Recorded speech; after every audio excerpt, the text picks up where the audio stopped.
আল্লাহর হাবিব সাল্লাল্লাহু আলাইহি ওয়াসাল্লামের কাছে কোরআনের আয়াত যাই নাজিল হতো উনি যে লোকদের কাছে প্রচার করে দিতেন। এখন নাজিল হয়েছে এখনই যে প্রচার শুরু, রাতে নাজিল হয়েছে রাতেই প্রচার শুরু, দিনে নাজিল হয়েছে দিনেই প্রচার শুরু, যখন নাজিল তখন প্রচার। কারণ আল্লাহ তাআলা বলেছেন ইয়া আইয়ুহার রাসূলু বাল্লিগ মা উনজিলা ইলাইক মির রাব্বিক, আপনার রবের পক্ষ থেকে যা নাজিল হয়েছে প্রচার করেন। তো এই যে মাঝখান দিয়ে কয়েক মাস যার কোনো প্রচার টচার করে না, মুশরিকরা টিটকারি মারতে শুরু করলো, বলে কি মুহাম্মদ তোমার আল্লাহ তোমার ভুলে গেছে বোধহয়, তোমার আল্লাহ বোধহয় তোমাকে আর পছন্দ করে না। আগে তো প্রতিদিন কিছু না কিছু শোনাতা যে এইটা নাজিল হয়েছে, ওইটা আসছে, এই বিধান ওই বিধান, এখন তো কোনো খোঁজখবর নাই। ঘটনা কি? আল্লাহর হাবিব সাল্লাল্লাহু আলাইহি ওয়াসাল্লামের চাচি উম্মে জামিল, আবুল হাবিব স্ত্রী, সে আরো খারাপ কথা বলল। সে বলল ইন্না শাইতানাকা কদ তারাকা, তোমার কাছে যে একটা শয়তান আসতো এখন বোধহয় আর আসে না মুহাম্মদ, নাউযুবিল্লাহি মিন যালিক। এটা দিয়ে জিবরিল আলাইহিস সালামকে বুঝিয়েছেন। জিবরিল এসে কি যেন বলে, কই এখন তো কিছু বলো না। তো রাসূল বলবে কি করে, কারণ তিনি তো মন গড়া কিছু বলতেন না। আল্লাহর হাবিব সাল্লাল্লাহু আলাইহি ওয়াসাল্লাম মনে যা ইচ্ছা হয়, মন গড়া কখনো কিছু বলেছেন? আওয়াজ করে বলেন, মন গড়া বলতেন তিনি? ওমা ইয়ানতিকু আনিল হাওয়া ইন হুয়া ইল্লা ওয়াহয়ুন ইউহা। আল্লাহর ওহী আসলে সেটা শোনাতেন। তো ওহীও আসে না, উনি শোনাতেও পারেন না, ওহীও নাই, উনি শোনাতেও পারেন না। এই যে একটা কষ্টকর মুহূর্ত রাসূল সাল্লাল্লাহু আলাইহি ওয়াসাল্লামের, কিরে মাসের পর মাস চলে গেল, ওহী আসতেছে না কেন, আমার কি কোনো ভুল হচ্ছে নাকি, আল্লাহকে আমাকে অপছন্দ করলেন? রাসূল সাল্লাল্লাহু আলাইহি ওয়াসাল্লাম যখন এরকম দুশ্চিন্তিত, পেরেশান, অ্যাংজাইটিতে পড়ে গেলেন, ভারাক্রান্ত, ঠিক তখন রাসূল সাল্লাল্লাহু আলাইহি ওয়াসাল্লামকে সান্ত্বনা দেওয়ার জন্য এই সূরাটা আল্লাহ নাজিল করেছেন। সান্ত্বনা দেওয়ার জন্য এই সূরাটা বেশ আশা জাগানিয়া সূরা, মোটিভেশনাল সূরা, ইন্সপিরেশনাল সূরা। আপনার মন খারাপ হলে আপনি এই সূরাটা পড়বেন, এই সূরাটা, এবং এটার পরে আরেকটা সূরা আছে সূরাতু আলাম নাশরাহ, আপনার মন ভালো হয়ে যাবে। এটাকে দি অ্যান্টি ডিপ্রেসেন্ট সূরা বলে, মানে ডিপ্রেশন কাটায় ফেলে। আমাদের এরকম অনেক সময় হয় না যে হতাশ, দেয়ালে পিঠ ঠেকে গেছে, কোনো বের হওয়ার রাস্তা নাই, কই যাব, কোথাও সফলতা নাই, সবাই আমাকে ভুল বুঝতেছে, এরকম মাঝে মাঝে হয় না আমাদের? সবার লাইফে আপস এন্ড ডাউনস আছে। আপনি যখন ভারাক্রান্ত হবেন, কষ্টে থাকবেন, এই সূরাটা পড়বেন, দেখবেন যে আপনার ডিপ্রেশন দূর হয়ে গেছে। আল্লাহর হাবিব সাল্লাল্লাহু আলাইহি ওয়াসাল্লাম যখন এরকম ভারাক্রান্ত ছিলেন, চিন্তিত ছিলেন, তখন আল্লাহর হাবিব সাল্লাল্লাহু আলাইহি ওয়াসাল্লামকে চিন্তামুক্ত করবার জন্য আল্লাহ তাআলা এই চমৎকার সূরাটি নাজিল করেছেন। আল্লাহ নাজিল করলেন, আউযু বিল্লাহি মিনাশ শাইতানির রাজিম, বিসমিল্লাহির রহমানির রহিম, ওয়াদ-দুহা ওয়াল লাইলি ইযা সাজা মা ওয়াদ্দাআকা রাব্বুকা ওয়া মা ক্বালা ওয়ালাল আখিরাতু খায়রুল লাকা মিনাল উলা ওয়ালা সাওফা ইউতিকা রাব্বুকা ফাতারদা। আল্লাহ তাআলা বললেন ওয়াদ-দুহা, আলোর শপথ। আমি একবার সরল বঙ্গানুবাদ করি, তারপর আমি তাফসীরে ঢুকছি। ওয়াদ-দুহা, আলোর শপথ, ওয়াল লাইলি ইযা সাজা, রাতের শপথ, যখন রাত নিঝুম নিস্তব্ধ হয়। মা ওয়াদ্দাআকা রাব্বুকা ওয়া মা ক্বালা, নবী হে, আপনার রব আপনার উপর অসন্তুষ্টও হয় নাই, আপনাকে ছেড়েও যায় নাই, আপনার রব আপনার সাথেই আছে। আলহামদুলিল্লাহ। ফিল করবেন যে আল্লাহ আমার সাথে আছে, সবসময় এটা ফিল করতে হবে যে আল্লাহ তাআলা আমার সাথে আছেন, তিনি আমাকে ভুলে যান নাই, ছেড়ে যান নাই। আরে তার রহমত ছাড়া তো একটা শ্বাস নেওয়া তো আমার সম্ভব না, ঠিক কিনা বলেন? আল্লাহর রহমত ছাড়া একটি সেকেন্ড এই পৃথিবীতে সার্ভাইভ করা কি আমাদের পক্ষে সম্ভব না? ওয়ালাল আখিরাতু খায়রুল লাকা মিনাল উলা, নবী হে, আপনার পরবর্তী সময় পূর্ববর্তী সময়ের চেয়ে অনেক ভালো হবে ইনশাআল্লাহ। মানে good days are coming in your life, ভালো সময় আসতেছে। ওয়ালা সাওফা ইউতিকা রাব্বুকা ফাতারদা, আর আপনার রব আপনাকে এত দিবেন আপনি খুশি হয়ে যাবেন। আপনার রব আপনাকে এত দিবেন আপনি নিয়ে কুলাতে পারবেন না। আলাম ইয়াজিদিকা ইয়াতীমান ফাআওয়া, নবী আপনি কি ইয়াতীম ছিলেন না, তিনি কি আপনাকে আশ্রয় দেননি? ওয়া ওয়াজাদাকা দাল্লান ফাহাদা, আপনি পথ খুঁজতেছিলেন, আল্লাহ আপনাকে পথ দেখিয়েছেন। ওয়া ওয়াজাদাকা আইলান ফাআগনা, আপনি নিঃস্ব রিক্ত হস্ত ছিলেন, আল্লাহ তাআলা আপনাকে ধনী বানিয়েছেন। ফাআম্মাল ইয়াতীমা ফালা তাখহার, খবরদার এতিমের সাথে কখনো কঠোর হবেন না। ওয়া আম্মা সাইলা ফালা তানহার, ফরিয়াদি যে সওয়াল করে হাত পাতে তাকে ধমক দিয়ে তাড়িয়ে দিবেন না। ওয়া আম্মা বিনি'মাতি রাব্বিকা ফাহাদ্দিস, আর আপনার রবের যে নিয়ামত আপনার প্রতি, এটার বর্ণনা করুন। সুবহানাল্লাহ। এই হচ্ছে সরল অনুবাদ সূরাতুদ দুহা। এবার আসুন আমরা এটার তাফসীরে ঢুকি। আল্লাহ তাআলা প্রথমে দুইটা শপথ করলেন, কসম করলেন, দুইটা ওথ। আমরা যদি সংক্ষেপে ভাগ করি তাহলে 11 আয়াত বিশিষ্ট এই সূরাতে প্রথম 2 আয়াতে দুইটা শপথ আছে, তারপরের 3টা আয়াতে রাসূল সাল্লাল্লাহু আলাইহি ওয়াসাল্লামকে 3টা কনফার্মেশন দেওয়া হয়েছে, সুসংবাদ দেওয়া হয়েছে। এরপরের 3টা আয়াতে আল্লাহর হাবিব সাল্লাল্লাহু আলাইহি ওয়াসাল্লামের অতীতে আল্লাহ কি নিয়ামত দিয়েছেন সেটার একটা রিমাইন্ডার দেওয়া হয়েছে। আর সবশেষে 3টা ওয়ার্ক প্ল্যান দেওয়া হয়েছে, কর্মসূচি, সেগমেন্ট। আপনি এক নজরে কোরআন এগুলো পাবেন, এরকম সেগমেন্ট আকারে আমরা ভাগ করেছি। আই রিপিট, আমি আবারও বলছি, সূরা দোহার 11 আয়াত বিশিষ্ট এই সূরার প্রথম 2 আয়াতে 2টি শপথ, তারপরের 3 আয়াতে 3টি সুসংবাদ, তারপরের 3 আয়াতে অতীতে যে রাসূলকে নিয়ামত দেওয়া হয়েছিল সেটা স্মরণ করিয়ে দেওয়া, আর শেষ 3 আয়াতে 3টা ওয়ার্ক প্ল্যান, কর্মসূচি, রাসূল সাল্লাল্লাহু আলাইহি ওয়াসাল্লাম কি করবেন। ক্লিয়ার হয়ে গেছে না সূরাটা? আসুন এবার তাফসীরে ঢুকি। আল্লাহ তাআলা বললেন ওয়াদ-দুহা, নবী আলোর শপথ। আলো, দোহা মানে আলো। আমার সাথে আওয়াজ করে বলুন, দোহা মানে কি? আলো, সকালের আলো, প্রভাতের সূর্য কিরণ। দিনের প্রথম অংশে একটা সানশাইন থাকে না, খুব চমৎকার লাগে 9টা 10টার দিকে, হ্যাঁ সানশাইন। এই সকালের সানশাইনটাকে আরবিতে বলে দোহা। এই জন্য এই সময় আল্লাহর হাবিব সাল্লাল্লাহু আলাইহি ওয়াসাল্লাম নামাজ পড়তেন, এটাকে বলে সলাতুদ দোহা, মানে দোহার নামাজ। এটাকে বলে সলাতুদ দোহা, দোহার নামাজ। তো দেখেন রাসূল সাল্লাল্লাহু আলাইহি ওয়াসাল্লামের মন ভালো করবার জন্য প্রথমে আল্লাহর ওয়ার্ডিংটা দেখেন, আল্লাহ তাআলা কেমন চমৎকার শব্দ চয়েস করেন। প্রথমে আল্লাহ বললেন আলো। আলো বললেই তো মনটা ভালো হয়ে যায়, কি বলেন? এই আলো মানে আশার আলো, সম্ভাবনার আলো, প্রশান্তির আলো। ওয়াদ-দুহা, আলোর শপথ। মানে নবী আপনি হতাশ হবেন না, হাল ছাড়বেন না, ভরসা রাখুন। আপনি ঘর থেকে বের হন, দেখুন কি চমৎকার আলো। It's a beautiful day out there. জান, হোয়াট এ নাইস সানশাইন। কি চমৎকার উজ্জ্বল প্রভাতের সূর্য কিরণ, এত চমৎকার জলজলে সানশাইনিং এনভায়রনমেন্টে আপনার মন খারাপ হয় কি করে? ওয়াদ-দুহা, দোহার শপথ মানে প্রভাতের সূর্য কিরণের শপথ। আবার বললেন ওয়াল-লাইলি ইযা সাজা, রাতের শপথ যখন সে রাত নিঝুম হয়, গভীর হয়, নিস্তব্ধ হয়। দুইটা শপথ, আলোর শপথ আর রাতের অন্ধকারের শপথ। আলোর শপথ বলে বেসিক্যালি আল্লাহ তাআলা ওহির আগমনকে বুঝিয়েছেন, আর রাতের শপথ বলে আল্লাহ তাআলা বেসিক্যালি ওহির অনুপস্থিতিকে বুঝিয়েছেন। মানে রাত দিন দুইটাই যেমনি লাগে, আল্লাহ তাআলা বোঝাতে চাইলেন নবী আপনি টেনশন করবেন না, আমি উইথ ইউ, আমি আপনার সাথে আছি। ওহি আসা না আসা দুইটাই গুরুত্বপূর্ণ। রেগুলার যদি ওহি আসে, এটা রিসিভ করতে আপনার কষ্ট হয়ে যাবে। আল্লাহর পক্ষ থেকে আসমানি কিতাবের যে ওহি, এটা সাধারণ কোনো কথা না। ইন্না সানুলকি আলাইকা কওলান সাকিলা, এটা খুব ভারী, হেভি ওয়েট। এটা পাহাড়ে নাজিল করলে, লাউ আনসালনা হাদাল কুরআনা আলা জাবাল লারাআইতাহু খাশিআম মুতাসাদ্দিআম মিন খাশিয়াতিল্লাহ, এটা মাউন্ট এভারেস্টের উপর নাজিল করলে পাহাড় ভেঙে খান হয়ে যেত। শীতের রাতে কোরআন নাজিল হলে রাসূল সাল্লাল্লাহু আলাইহি ওয়াসাল্লাম ঘেমে একাকার হয়ে যেতেন, কপাল বেয়ে টপ টপ করে ঘাম পড়তে, ওহি রিসিভ করতে যায়। তিনি উটের উপরে করে মরুভূমিতে চড়ছেন, ওহি নাজিল হলে উটের বুক মাটিতে মিশে যেত। এক সাহাবার মাথায় পায়ের মধ্যে মাথা রেখে রাসূল সাল্লাল্লাহু আলাইহি ওয়াসাল্লাম শুয়েছিলেন, তখন ওহি নাজিল হলো। সাহাবা বলছেন ওহির ভারে মনে হচ্ছে যে আমার পায়ের হাড্ডিটাই ফেটে যাবে। তার মানে এটা খুব ভারী বাণী, খুবই ভারী, এটা সাধারণ কোনো কালাম না। তো এই যে রাসূল সাল্লাল্লাহু আলাইহি ওয়াসাল্লামের কাছে যে ওহি নাজিল হচ্ছিল, এটা যদি রেগুলার নাজিল হয়, এটা রিসিভ করা রাসূল সাল্লাল্লাহু আলাইহি ওয়াসাল্লামের জন্য সহজ হবে না, কঠিন হয়ে যাবে। রেগুলার ওহি নাজিল হলে এটার যে পাওয়ার, প্রেশার, রাসূল সাল্লাল্লাহু আলাইহি ওয়াসাল্লামের স্নায়ু এটা বরদাস্ত করতে পারবে না। তো আল্লাহ বোঝাতে চাইলেন নবী আমি কাফিররা যে বলে আপনাকে আমি ভুলে গেছি, কখনো না, নেভার এভার। বরং আপনার যাতে একটু রেস্ট হয়, আরাম হয়, আপনাকে একটু কমফোর্ট দেওয়ার জন্য আমি সাময়িকভাবে ইচ্ছে করে ওহিটা বন্ধ রেখেছি। সুবহানাল্লাহ পড়বেন না?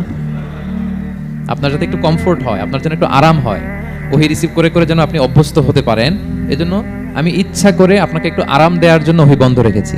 সারাদিন যদি মানে দিনের 24 ঘন্টায় যদি সূর্য থাকে, ভাল লাগবে? আচ্ছা বলেন 6 মাস টানা সূর্য ভাল লাগবে আপনার? রোদের গরমে আমরা অস্থির হয়ে যাব। তো 12 ঘন্টা সূর্যের আলোর পরে যেমনি রাতের দরকার আছে, আল্লাহ বোঝাতে চাইলেন ওহি নাজিল হওয়ার পাশাপাশি মাঝে মাঝে ওহি ব্রেক দেওয়ার দরকার আছে, ওহি বন্ধ থাকার দরকার আছে। ফলে আপনি হ্যাবিচুয়েটেড হবেন, ওহি রিসিভ করা না করা এটা আপনার জন্য ইজি হয়ে যাবে। যখন আপনি আপনার জন্য ওকে হয়ে যাবে, তখন আমি লাগাতার ওহি নাজিল করবো। তাহলে ওরা যে বলে আমি আপনাকে ভুলে গিয়েছি, না, আমি আপনাকে ভুলি নাই, বরং আপনার আরামের জন্য খানিকটা সময় আপনাকে বিশ্রামের সুযোগ করে দেওয়ার জন্য আমি আল্লাহ ওহি বন্ধ রেখেছি। সুবহানাল্লাহ। তার মানে আল্লাহ তাআলা নবীকে ভুলেন নাই বা নবী সাল্লাল্লাহু আলাইহি ওয়াসাল্লামের উপর অসন্তুষ্ট হন নাই, ইচ্ছে করে আল্লাহ তাআলা কিছুদিন ওহি বন্ধ রেখেছেন। প্রতিদিন সূর্য থাকলে যেমনি ভালো লাগে না, মানে 24 ঘন্টা, এজন্য 12 ঘন্টা সূর্য দিয়ে আল্লাহ 12 ঘন্টা রাত দিয়েছেন, আমাদের আরামের বিশ্রামের ঘুমের আয়োজন করেছেন। ঠিক তেমনি রেগুলার ওহি রিসিভ করলে রাসূল সাল্লাল্লাহু আলাইহি ওয়াসাল্লামের জন্য কষ্ট হয়ে যাবে, এজন্য ইচ্ছে করে আল্লাহ গ্যাপ দিয়েছেন। আল্লাহর হাবিব সাল্লাল্লাহু আলাইহি ওয়াসাল্লামের উপর আল্লাহ অসন্তুষ্ট হননি।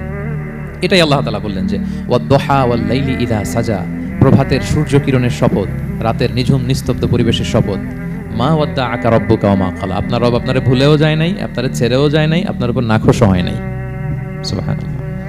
আপনার রব আপনার সাথেই আছে, এটা সবসময় ফিল করবেন যে আমার রব আমার সাথে আছে।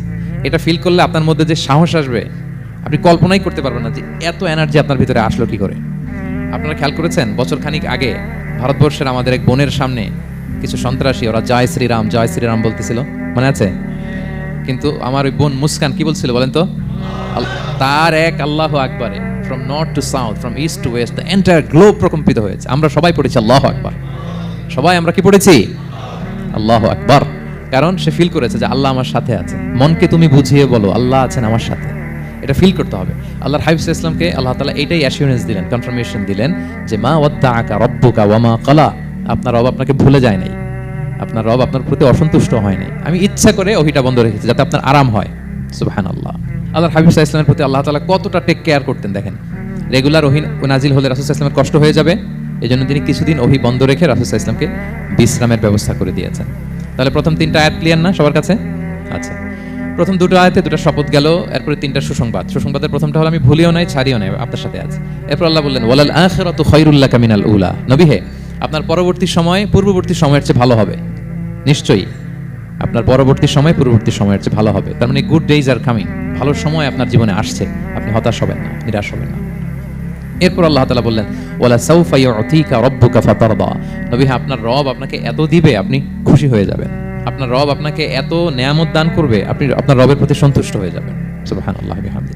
এবং তাই হয়েছে। যারা আপনারা সিরাত পড়েছেন, যারা আল্লাহর হাবিব সাল্লাল্লাহু আলাইহি ওয়াসাল্লামের জীবনী নিয়ে ধারণা রাখেন, তারা দেখবেন যে আল্লাহ রাসূল সাল্লাল্লাহু আলাইহি ওয়াসাল্লাম যেখানেই মনে কষ্ট পেয়েছেন, বিষণ্ণ, চিন্তিত, তখনই আল্লাহ তাআলা রাসূল সাল্লাল্লাহু আলাইহি ওয়াসাল্লামের চিন্তা দূর করে রাসূল সাল্লাল্লাহু আলাইহি ওয়াসাল্লামকে সন্তুষ্ট করেছেন।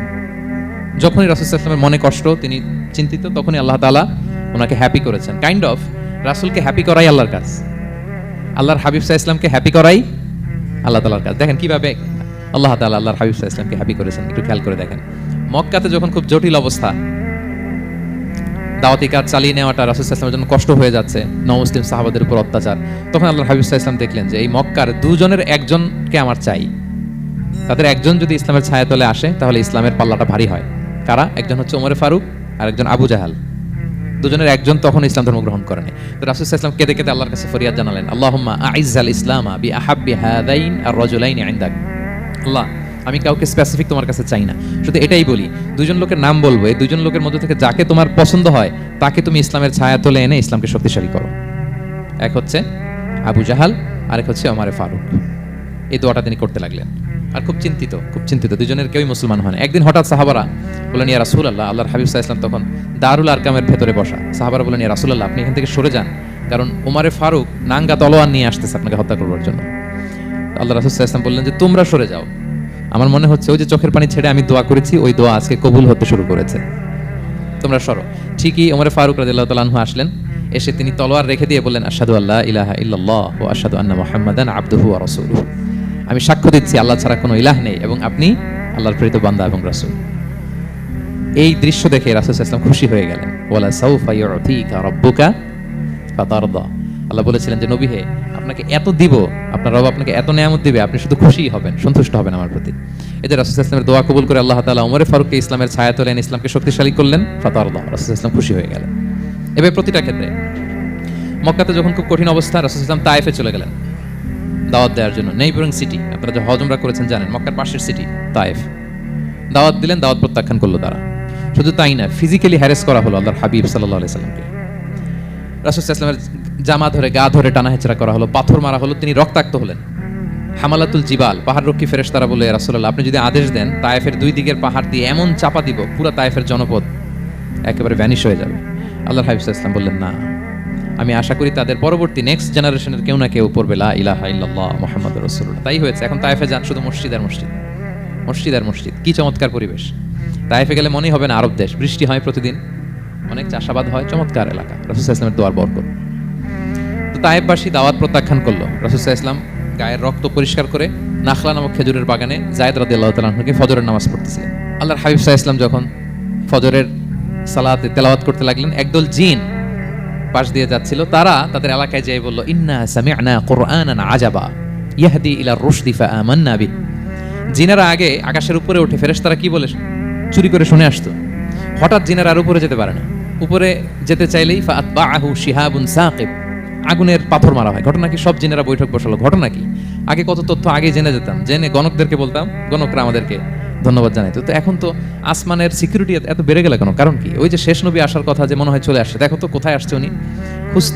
খুঁজতে একদল ওই দিন ফজরের সময় আল্লাহর হাবিব সাল্লাল্লাহু আলাইহি ওয়াসাল্লাম রক্তাক্ত হয়ে ফজরের সালাত যখন পড়তেছেন, ওই কোরআন তেলাওয়াত শুনে তারা এলাকায় যেয়ে বলল যে ইন্না সামি'না কুরআনান আজাবা, আজীব কোরআন শুনে আসছি, ইয়াহদি ইলা রুশদি, এই কোরআন মানুষকে হেদায়েতের পথে নিয়ে যায়, ফাআমান্না বিহি, আমরা ঈমান এনে ফেললাম। সুবহানাল্লাহ পড়ে। তো রাসূল সাল্লাল্লাহু আলাইহি ওয়াসাল্লাম তো এটা জানেন না। আল্লাহ তাআলা জিবরাইল মারফত জানালেন যে হে নবী, আপনি এসেছিলেন ম্যানকাইন্ডকে দাওয়াত দিতে। তায়েফের তারা দাওয়াত গ্রহণ করে নাই, ম্যানকাইন্ড রিজেক্ট করেছে। কিন্তু আরেকটা জাতি আছে যাদেরকে আপনি দেখেন না, তাদেরকে বলে জিন কাইন্ড, মানে জিন জাতি। পুরো জিন জাতি কালিমা পড়ে মুসলমান হয়ে গিয়েছে নবী। বলে সাউফা ইউতিকা রাব্বুকা ফাতারদা, নবী আপনার রব আপনাকে এত নেয়ামত দিবেন, আপনি খুশি হয়ে যাবেন। নবী সাল্লাল্লাহু আলাইহি ওয়াসাল্লাম ওইখানে আবার খুশি হয়ে গেলেন, রক্তাক্ত, ইনজুর্ড। কিন্তু যখন শুনলেন মানুষ জাতি তারা ঈমান আনে নাই, কিন্তু জিন জাতি তারা ঈমান এনেছে, আল্লাহর হাবিব সাল্লাল্লাহু আলাইহি ওয়াসাল্লাম আবার আনন্দিত হলেন। তাহলে আল্লাহর হাবিব সাল্লাল্লাহু আলাইহি ওয়াসাল্লামকে আনন্দিত করাই হচ্ছে আল্লাহর কাজ, খুশি রাখাই হচ্ছে আল্লাহর কাজ। সুবহানাল্লাহি ওয়া বিহামদিহি। আল্লাহর হাবিব সাল্লাল্লাহু আলাইহি ওয়াসাল্লামের বয়স যখন 50 বছর, ওনার কাছের দুজন আত্মীয় মারা গেল। ওনার প্রিয়তমা স্ত্রী খাদিজা রাদিয়াল্লাহু তাআলা ইন্তেকাল করলেন, ওনার প্রিয় চাচা আবু তালেব ইন্তেকাল করলেন। দুজনই শেল্টার দিত, একজন ঘরে একজন বাইরে। আবু তালেবের কারণে কেউ রাসূল সাল্লাল্লাহু আলাইহি ওয়াসাল্লামের গায়ে হাত তোলার সাহস পায়নি। তো উনি যখন ইন্তেকাল করলেন, রাসূল সাল্লাল্লাহু আলাইহি ওয়াসাল্লাম বিপদে পড়ে গেলেন। সারাদিন কাফেরদের বকা ঝকা গালি খেয়ে ঘরে যখন আসতেন, খাদিজা রাদিয়াল্লাহু তাআলা আনহার কথা শুনলে ওনার হৃদয়টা প্রশান্ত হয়ে যেত। তো বাইরের চাচাও নাই, ভেতরের স্ত্রীও নাই, দুজনই মারা গেলেন ওই বছর। ওই বছরকে বলা হয় আমুল হুজন, মানে দুশ্চিন্তার বছর। এত ভারাক্রান্ত আল্লাহর হাবিব সাল্লাল্লাহু আলাইহি ওয়াসাল্লাম হলেন, চিন্তিত হলেন, মনটা ভেঙে খান খান। আল্লাহ তাআলা কিন্তু ঠিকই বুঝেন যে তার হাবিবকে কখন হ্যাপি করতে হবে। আল্লাহ তাআলা তখন সাইয়েদনা জিবরাইল আলাইহিস সালামকে পাঠালেন যে যাও, আমার বন্ধুকে আর পৃথিবীতে থাকার দরকার নাই, আমার বন্ধুকে ঊর্ধ্ব জগতের নৈশ ভ্রমণের ইনভাইটেশন দিয়ে আসো, মানে মেরাজের ইনভাইটেশন দিয়ে আসো। পড়েন সুবহানাল্লাহ। সুবহানাল্লাযী আসরা বিআবদিহি লাইলাম মিনাল মাসজিদিল হারামি ইলাল মাসজিদিল আকসা, মসজিদে হারাম থেকে মসজিদুল আকসা, তারপরে উপরে সুম্মা দানা ফাতাদাল্লা ফাকানা কাবা কাউসাইনি আও আদনা। আল্লাহর আরশে চলে গেলেন, জান্নাত জাহান্নাম দেখিয়ে নতুন কিছু গিফট দিয়ে তার পেয়ারা হাবিবের মন ভালো করে এরপরে আবার দুনিয়ায় পাঠালেন। ওয়ালা সাউফা ইউতিকা রাব্বুকা ফাতারদা, নবী হে আপনাকে এত নেয়ামত দিব, আপনি শুধু খুশিই হবেন আর সন্তুষ্ট হবেন। সুবহানাল্লাহ। এবার বুঝতে পারতেছেন কিভাবে আল্লাহর হাবিবকে আল্লাহ তাআলা খুশি করেছেন। মক্কায় আর থাকতে পারতেছেন না, এমন অবস্থা যে কোনো সময় আল্লাহর হাবিব সাল্লাল্লাহু আলাইহি ওয়াসাল্লামকে হত্যা করা হবে। আল্লাহ তাআলা আল্লাহর হাবিবের জন্য নতুন জায়গার ব্যবস্থা করে দিলেন, তওবা কিংবা তাইবা, যেটাকে আমরা মদিনা বলি। তিনি মদিনায় গেলেন, আবার রাসূল সাল্লাল্লাহু আলাইহি ওয়াসাল্লামের হৃদয় প্রশান্ত হলো। কিন্তু মদিনায় যে তিনি কাবাকে মিস করতে আরম্ভ করলেন। আল্লাহর হাবিব সাল্লাল্লাহু আলাইহি ওয়াসাল্লাম নবী হওয়ার পরে টানা 14 বছর কিবলা ছিল কিন্তু বাইতুল মাকদিস। কিন্তু মক্কায় যখন তিনি ইবাদত করতেন, তিনি বাইতুল মাকদিসের দিকেই হয়েই নামাজ পড়তেন, কিন্তু সামনে কাবাটারে রাখতেন। কথা বুঝতে পেরেছেন? মক্কায় যখন তিনি নামাজ পড়তেন 13 বছর, কিবলা যেহেতু বাইতুল মাকদিস, বাইতুল মাকদিসের দিকেই হয়ে নামাজ পড়তেন, কিন্তু মাঝখানে রাখতেন কোনটারে? কাবাকে। তাহলে কেমন যেন কাবাই তার সামনে। আচ্ছা, কিন্তু মদিনায় যখন গেলেন, এখন তো আর সুযোগ নাই, কাবা একদিকে, বাইতুল মাকদিস আরেক দিকে, এখন কাবাকে আর সামনে রাখা যাচ্ছে না। মিস করতে লাগলেন কাবাকে। আর প্রত্যেক নামাজের পরে আকাশের দিকে তাকায় থাকেন, ইস আল্লাহ যদি আয়াত নাজিল করে আমার জন্মস্থান যে মক্কা, আমার পূর্বপুরুষ ইব্রাহিম আলাইহিস সালামের যে ওই কাবার দিকে যদি কিবলাটা ঘুরাই দিত, কতই না ভালো হতো। আল্লাহ বলেন যে আপনি যে কদ নারা তাকাল্লুবা ওয়াজহিকা ফিস সামা, নবী আপনি যে আকাশের উপর চেহারা উঠিয়ে মনে মনে কি চান আমি তো বুঝি। আল্লাহর হাবিব সাল্লাল্লাহু আলাইহি ওয়াসাল্লামকে খুশি করার জন্য আল্লাহ আয়াত নাজিল করলেন, ফাওয়াল্লি ওয়াজহাকা শাতরাল মাসজিদিল হারাম। নবী হ্যাঁ, আপনাকে খুশি করার জন্য নতুন বিধান নাজিল করলাম, এখন থেকে ফ্রম রাইট নাও আপনি যখনই নামাজ পড়বেন, এখন থেকে কাবামুখী হয়ে আপনি সালাত আদায় করবেন। তাহওয়িলুল কিবলা, কিবলা পরিবর্তন হয়ে গেল। সুবহানাল্লাহি ওয়া বিহামদিহি। আপনারা মসজিদে নববীর পাশে মদিনাতে একটা মসজিদ দেখবেন, এটাকে বলে মসজিদ যুল কিবলাতাইন। এমন মসজিদ যে মসজিদে এক নামাজে 2 কিবলা শেয়ার করা হয়েছিল। মানে এই আয়াত যখন নাজিল হলো, আল্লাহর হাবিব সাল্লাল্লাহু আলাইহি ওয়াসাল্লামের সাথে একজন নামাজ পড়ে যে ওই মসজিদে যে দেখে কিছু লোক নামাজ পড়তেছে ওই বাইতুল মাকদিসের দিকে হয়ে, কারণ তখন পর্যন্ত ওইটাই কিবলা। তিনি নামাজরত অবস্থায় এদেরকে বললেন যে তোমরা তো জানো না, এই মাত্র আয়াত নাজিল হয়েছে, কিবলা কিন্তু আর ওইদিক নাই, ডাইরেকশন চেঞ্জ, এদিকে হয়ে যাও। তো ইমাম সহ মুসল্লি সব ঘুরে নামাজের মধ্যে ওইদিকে হয়ে গেছে। তাহলে একই নামাজে 2টা কিবলা শেয়ার করা হয়েছে, ফলে তখন থেকে মসজিদের নাম হয়ে গেছে মসজিদ যুল কিবলাতাইন, 2 কিবলাওয়ালা মসজিদ। তাহলে দেখেন আল্লাহর হাবিব সাল্লাল্লাহু আলাইহি ওয়াসাল্লামকে খুশি করার জন্য আল্লাহ তাআলা কিবলা চেঞ্জ করে দিয়েছে। সুবহানাল্লাহ বলতে বলেন না? এভাবে যখনই আল্লাহর হাবিব সাল্লাল্লাহু আলাইহি ওয়াসাল্লাম বিষণ্ণ, চিন্তিত, মন খারাপ, ওনার মন ভালো করার দায়িত্ব নিয়েছে কে? জিবরাইল এসে শোনাতে লাগলো আগের জামানায় কেউ 500 বছর 700 বছর হায়াত পেয়েছে। বনি ইসরাইলের অনেক মুজাহিদ 1000 বছর জিহাদ করেছে। কয় হাজার বছর? জিহাদই করছে 1000 বছর। আমরা হায়াত পাই কয় বছর? আমাদের হায়াত কয় বছর অন এন এভারেজ? 60-70।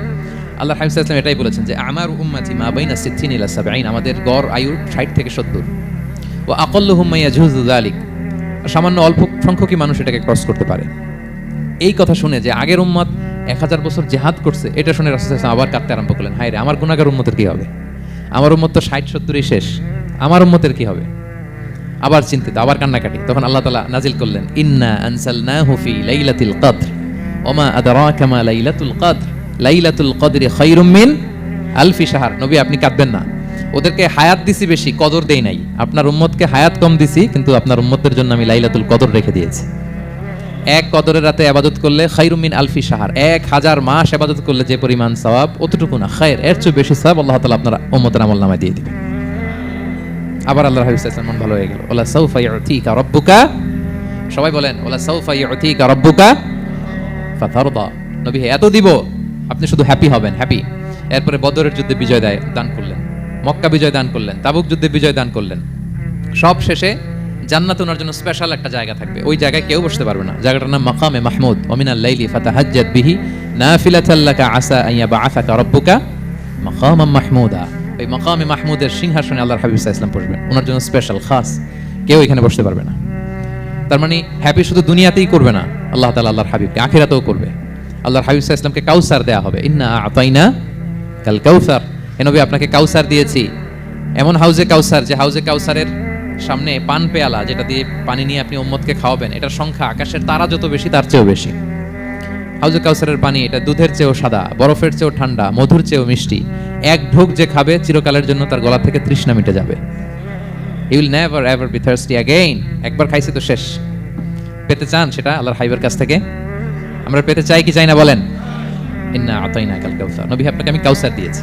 সব শেষে আল্লাহর হাবিব সাল্লাল্লাহু আলাইহি ওয়াসাল্লাম সুপারিশ করার অনুমতি পাবেন, যেদিন কেউ সুপারিশ করতে পারবে না। সবাই বলবে নাফসি নাফসি নাফসি নাফসি, থার থার করে কাঁপবে এক একজন নবী। ইব্রাহিম আলাইহিস সালাম, ঈসা আলাইহিস সালাম, মুসা আলাইহিস সালাম থার থার করে কাঁপবে। আর আল্লাহর হাবিব সাল্লাল্লাহু আলাইহি ওয়াসাল্লাম ওই মাকামে মাহমুদে সিংহাসন ফেলে দিয়ে সেজদায় শুধু কাঁপতে থাকবে, আর সেজদার মধ্যে বলবে উম্মতি উম্মতি উম্মতি উম্মতি। হে আল্লাহ আপনি আমার গুনাহগার উম্মতকে বাঁচান, আল্লাহ আপনি আমার গুনাহগার উম্মতকে বাঁচান, আল্লাহ আপনি আমার গুনাহগার উম্মতকে বাঁচান। আল্লাহ তাআলা এটা সহ্য করতে না পেরে জিবরাইল আলাইহিস সালামকে বলবেন যে ওয়াসআলহু মা ইউবকিক, জিবরাইল যাও জিজ্ঞেস করো তো আমার বন্ধু এত কাঁদে কেন, কি চায় জিজ্ঞেস করো। তো আল্লাহর হাবিব সাল্লাল্লাহু আলাইহি ওয়াসাল্লাম বলবেন আল্লাহুম্মা উম্মতি উম্মতি, আল্লাহ আমার উম্মতকে বাঁচান, আমার গুনাহগার উম্মতকে বাঁচান। আল্লাহ তাআলা জিবরাইল মারফত বলবেন যে ইযহাব ইলা মুহাম্মদ সাল্লাল্লাহু আলাইহি ওয়াসাল্লাম, যাও মুহাম্মদের কাছে যাও, ওয়া কুল লাহু, তাকে বলো দুনিয়াতে যেমনি কখনো কষ্ট পেতে দেই নাই, বারবার তাকে হ্যাপি করেছি, খুশি করেছি। ওয়া ইন্না সানুরদিকা ফি উম্মাতিকা ওয়ালা নাসুউক, আজকের এই কঠিন দিনেও আমার হাবিবকে আমি কষ্ট দেব না, তার উম্মতের ব্যাপারেও তাকে আমি খুশি করে দেব, তার গুনাহগার উম্মতের ব্যাপারেও আজকে মুহাম্মদ সাল্লাল্লাহু আলাইহি ওয়াসাল্লামকে আমি খুশি করে দেব। আল্লাহর হাবিব সাল্লাল্লাহু আলাইহি ওয়াসাল্লাম তখন সুপারিশ শুরু করবেন। আল্লাহু আকবার, আল্লাহু আকবার। ওয়ালা সাউফা ইউতিকা রাব্বুকা ফাতারদা, নবী হে আপনাকে এত নেয়ামত দিব আপনি নিয়ে কুলাতে পারবেন না। সব শেষে এই গুনাহগার উম্মতকে সুপারিশ করে জাহান্নাম থেকে নাম কাটিয়ে সবাইকে নিয়ে তিনি একটা ফ্ল্যাগ হাতে নিয়ে তিনি জান্নাতের দিকে ছুটবেন। এই ফ্ল্যাগের মধ্যে লেখা থাকবে আলহামদু, কি লেখা থাকবে? মানে প্রশংসা, প্রশংসার পতাকা। নিজেও তো প্রশংসিত। মুহাম্মদ মানে কি জানেন? মুহাম্মদ মানে কি? প্রশংসিত। এই কারণে মুহাম্মদ সাল্লাল্লাহু আলাইহি ওয়াসাল্লামকে মক্কার লোকেরা গালি দিয়েও শান্তি পেত না। মানে যদি বলি এই প্রশংসিত লোকটা খারাপ, কথাটা হইল? প্রথমে আগে বলা লাগে কি? প্রশংসিত। মুহাম্মদ মানে কি? তো এজন্য মক্কার লোকেরা রাসূল সাল্লাল্লাহু আলাইহি ওয়াসাল্লামকে মুহাম্মদ না বলে ডাকতো মুযাম্মাম, মানে নিন্দিত। তো মুযাম্মাম তো রাসূলের নাম না, রাসূল সাল্লাল্লাহু আলাইহি ওয়াসাল্লামের নাম কি? মুহাম্মদ, প্রশংসিত। এজন্য গালি দিয়েও তারা মজা করতে পারতো না, সুবিধা করতে পারতো না। গালি দিলেও আগে প্রশংসা করে নেওয়া লাগতো। প্রথমে বলতো মুহাম্মদ পাগল, এরকম বলতো নাউযুবিল্লাহ, তার মানে প্রশংসিত লোকটা পাগল। হইলো? এটা গালি হইছে? ঘুরে ফিরে তো প্রশংসাই হয়ে গেল। তো আল্লাহর হাবিব সাল্লাল্লাহু আলাইহি ওয়াসাল্লাম লিওয়াউল হামদ, প্রশংসার ফ্ল্যাগ নিয়ে বিশাল উম্মতকে নিয়ে জান্নাতে অভিমুখে যাবেন এবং জান্নাতের দরজায় হি উইল বি দা প্রথম নক করবেন উনি। তখন জান্নাতের রক্ষী ফেরেশতা বলবে মান আনতা, কে? আল্লাহর হাবিব সাল্লাল্লাহু আলাইহি ওয়াসাল্লাম বলবেন আনা মুহাম্মদ, আমি মুহাম্মদ। তো ফেরেশতা বলবে আমরা দাঁড়ায় আছি এজন্য আল্লাহ বলে দিয়েছেন মুহাম্মাদের আগে কাউকে যেন এন্ট্রি দেয়া না হয়, আপনার আগে যেন কারোর জন্য জান্নাতের দরজা না খুলি, স্পেশাল উপর থেকে অর্ডার আছে। আপনি যেহেতু নক করেছেন, ওয়েলকাম, আসেন। পুরো উম্মাহ নিয়ে আল্লাহর হাবিব সাল্লাল্লাহু আলাইহি ওয়াসাল্লাম জান্নাতে ঢুকবেন। ওয়ালা সাউফা ইউতিকা রাব্বুকা ফাতারদা, নবী হে আপনাকে অচিরেই এত নেয়ামত দিব আপনি সন্তুষ্ট হয়ে